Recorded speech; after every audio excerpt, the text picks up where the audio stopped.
Ce message vous est offert par les amis et partenaires de la Word and Gospel Ministries avec le révérend Alain Garde. Pendant que vous écoutez, que la parole de Dieu soit manifeste dans vos vies.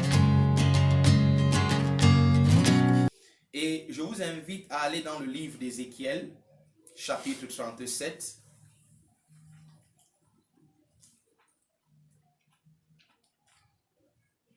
Ézéchiel, chapitre 37. Je ne sais pas si on apprend quelque chose. Amen. À partir du premier verset.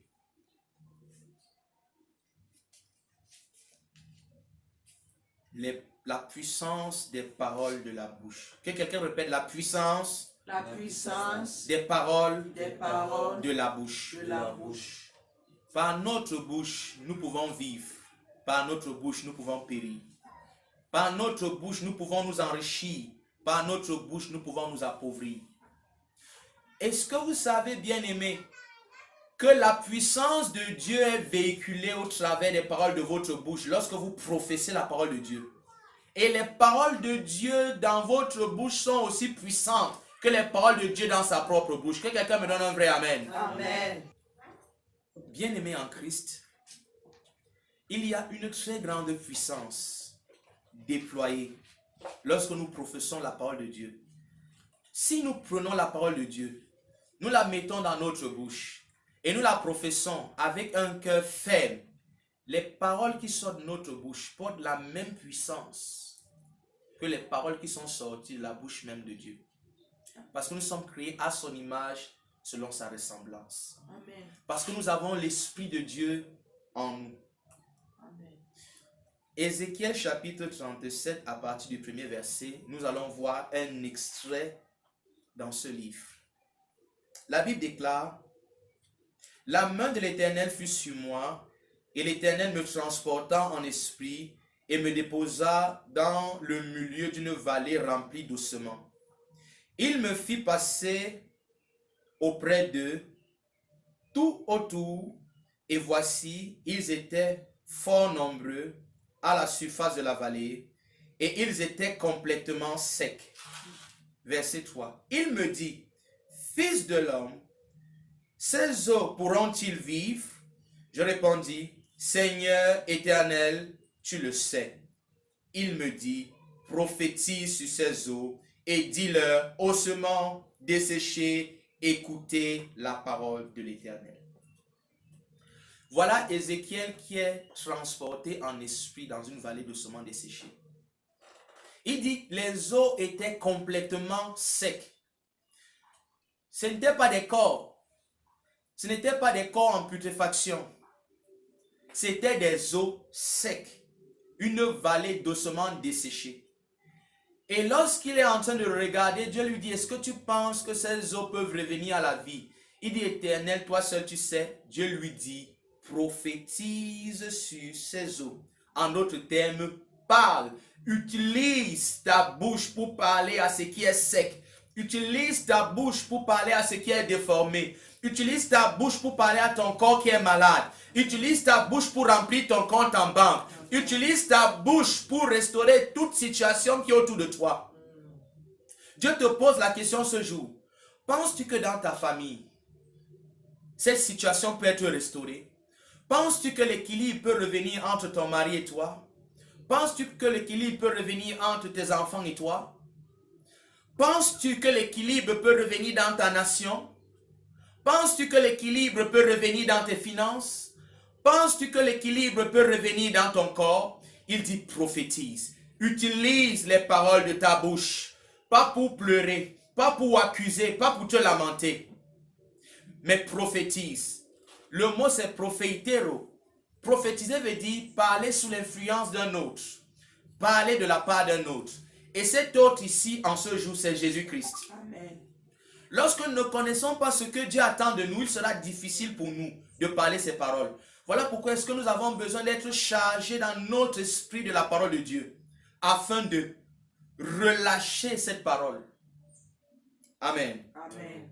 Verset 4, il me dit, prophétise sur ces eaux et dis-leur, Dieu dit de prophétiser et Dieu dit à Ézéchiel ce qu'il doit dire.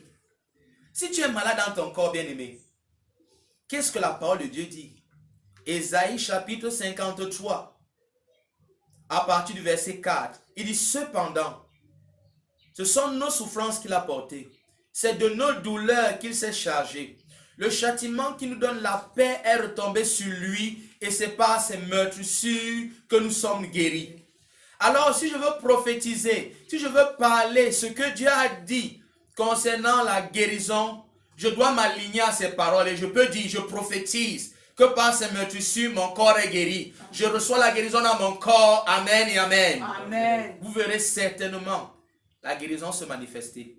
Parce que les paroles que vous professez ne sont pas vos paroles, mais c'est uniquement les paroles de Dieu dans votre bouche. Et lorsque vous prenez les paroles de Dieu et que vous les libérez, il y a le souffle de Dieu. Le nouma de Dieu est transféré. Et cette vie porte la nature de Dieu. Et tout ce que la divinité touche est guéri. Quelqu'un dise Amen. Amen. Bien aimé, je vous annonce que Dieu c'est sa parole. Dieu ne peut pas être dissocié de sa parole. Ce qu'il dit est égal à lui-même. Amen. Amen. Voilà pourquoi il est un roi. La particularité d'un roi, c'est que ce qu'il a professé ne peut plus être changé. Même un roi naturel, lorsqu'il dit quelque chose, c'est arrêté. Lorsqu'un roi revient sur ce qu'il a dit, il montre ici qu'il est défaillant. La particularité de la royauté, c'est que lorsqu'un roi professe quelque chose, c'est oui et amen. Jésus-Christ est le roi des rois. Le roi de qui? Le roi de vous et moi. Ça veut dire que vous êtes des rois. Et la puissance du roi se trouve dans les paroles de sa bouche. Il déclare ce qu'il veut voir. Et le royaume se met en mouvement pour emmener en manifestation ce qu'il a déclaré. Parce qu'il y a de la puissance dans ses paroles. Alléluia. Amen. Bien-aimé, est-ce que tu sais qu'il y a de la puissance dans tes paroles? Amen. Pour affecter ta vie financière? Il y a de la puissance dans tes paroles pour apporter la paix, la stabilité dans ton pays qui était troublé. Il y a de la puissance dans tes paroles pour changer les choses dans ce monde. Il y a de la puissance dans tes paroles pour changer l'économie. Il y a de la puissance dans tes paroles pour changer le climat. Il y a de la puissance dans tes paroles pour apporter le travail, la promotion. Amen. Rappelez-vous que la terre était informe et vide. Et les ténèbres avaient couvert toute la terre. L'Esprit de Dieu se mouvait. Mais tant que Dieu n'avait pas parlé, l'Esprit ne pouvait pas entrer en action. Tant que Dieu n'avait pas parlé, l'Esprit ne pouvait pas se manifester. Bien-aimé, en Christ tu es rempli de l'Esprit. Mais il ne suffit juste pas d'être rempli du Saint-Esprit. Il faut parler des paroles qui sont en ligne avec la parole de Dieu. Que quelqu'un dise Amen. Amen. Nous continuons notre lecture. Ézéchiel chapitre 37 à partir du verset 5. Je continue. Ainsi parle le Seigneur, l'Éternel, à ses eaux. Voici, je vais faire entrer en vous un esprit et vous vivrez. Je vous donnerai des nerfs, je ferai croître sur vous de la chair, je vous couvrirai de la peau, je mettrai en vous un esprit et vous vivrez. Et vous saurez que je suis l'Éternel. Et vous saurez que je suis l'Éternel. Ézéchiel dit au verset 7. Je prophétisais selon l'ordre que j'avais reçu. Et comme je prophétisais, il y eut un grand bruit. Et voici, il se fit un mouvement. Et les eaux s'approchaient les uns des autres. Amen. Amen. Il dit que lorsqu'il s'est mis à parler, lorsqu'il s'est mis à prophétiser, lorsqu'il s'est mis à dire ce que Dieu lui avait demandé de dire, il dit qu'un bruit se fit entendre. Que quelqu'un dise Amen. Amen. Il dit qu'il s'est rendu compte que les eaux, il y a eu un mouvement. Les eaux secs ont commencé à bouger. Qu'est-ce qui a commencé à faire bouger les eaux secs? De la puissance des paroles. Il a dit sur ces eaux secs ce que Dieu lui a demandé de dire. Bien-aimé, je t'invite à dire sur ta vie Je t'invite à dire sur ta nation. Je t'invite à dire sur les événements qui t'entourent ce que Dieu dit. Et tu verras un mouvement se produire. Et les choses vont commencer à se manifester pour te favoriser au nom de Jésus. Amen. La puissance des paroles de la bouche. Bien-aimé, il y a une âme redoutable. Mais est-ce que vous savez que lorsque vous avez une arme et que vous n'avez pas l'habitude de vous en servir, le moment du combat, vous perdrez l'avantage. Cette arme risque de jouer contre vous parce que vous ne savez pas vous en servir. Vous n'avez pas l'habitude. Vous n'avez pas eu l'habitude de souvent vous en servir. C'est la raison pour laquelle lorsque David est allé affronter Goliath et que le roi Saül lui a donné ses armes et son armure pour aller combattre Goliath, David s'est rendu compte que cette armure était lourde et que l'épée était très lourde. Il a dit au roi, je n'ai pas l'habitude d'utiliser ces armes. Lorsque j'étais dans la forêt, j'affrontais le lion et l'ours à main nue.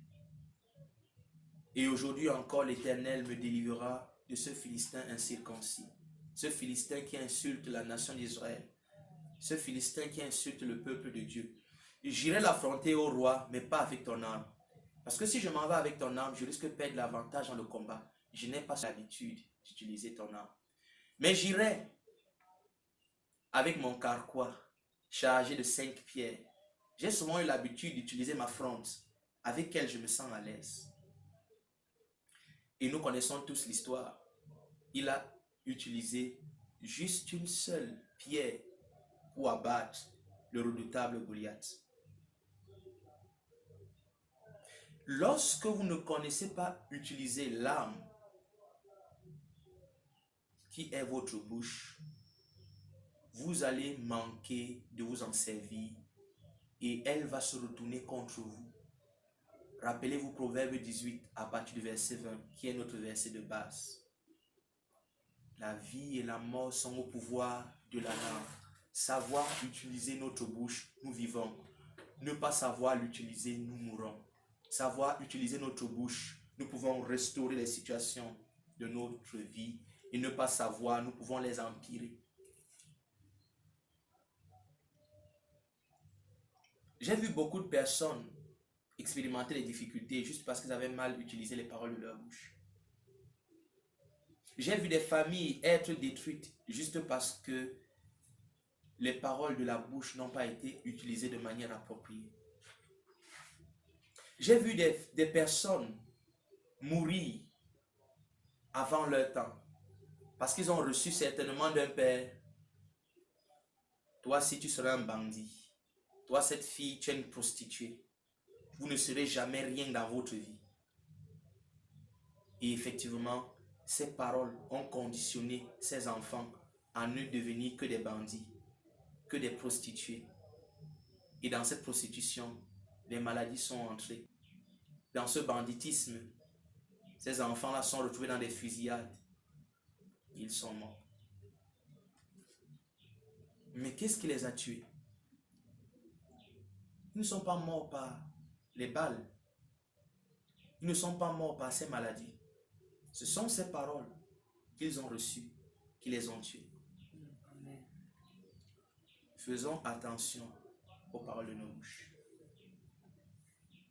Nous sommes aujourd'hui dans notre pays, le Cameroun, et nous traversons une période sensible. Mais lorsque vous regardez dans nos réseaux sociaux, tout ce qui est professé sont des paroles de guerre et de mort. Mais nous n'allons pas permettre à ces paroles d'avoir le dessus sur la nation du Cameroun. Amen. Parce que le Cameroun appartient à Jésus et à Jésus seul. C'est lui le seul, unique, qui règne dans ce pays. Amen. Voilà pourquoi je vous invite, vous l'église du Cameroun, l'église du monde entier, à professer des paroles de vie, des paroles de sécurité, car nous avons le pouvoir de changer des situations juste par les paroles de nos bouches. Et c'est si facile. Voilà pourquoi nous pensons que ça n'a pas d'effet. Mais nous venons de voir au travers de ces passages Nous venons de voir au travers de l'histoire qu'Ézéchiel nous raconte. Comment est-ce qu'une vallée d'ossements desséchés se met en mouvement? Juste parce qu'il se met à prophétiser. Il se met à dire ce que Dieu lui demande de dire.